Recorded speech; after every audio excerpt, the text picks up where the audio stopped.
case briefs, and so much more. LSData's got what you're looking for.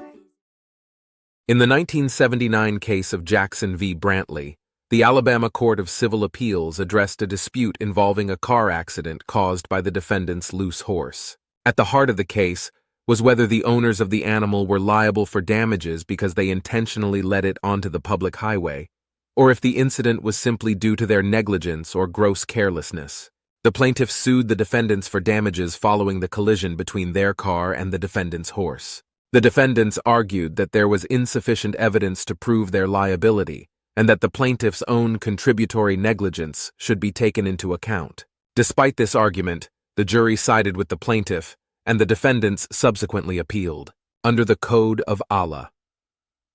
1975, Section 353, more than simple negligence is required for a motorist to recover damages from a collision with an animal on the public highway.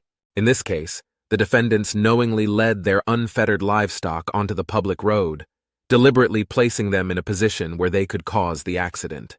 The defendants claimed that the plaintiff's contributory negligence should be considered as a defense. Upon reviewing the evidence and the defendant's deliberate act of leading the livestock onto the road, the appeal court upheld the jury's ruling in the plaintiff's favor. The court ruled that the defendants knowingly and intentionally placed their horse on the public highway, causing the collision with the plaintiff's car. Thus, the trial court's decision allowing the plaintiff to recover damages was upheld, and the defendant's appeal was denied. Case briefs, and so much more. LSData's got what you're looking for. Visit LSD.law, elevate your mind. Leave the stress of class.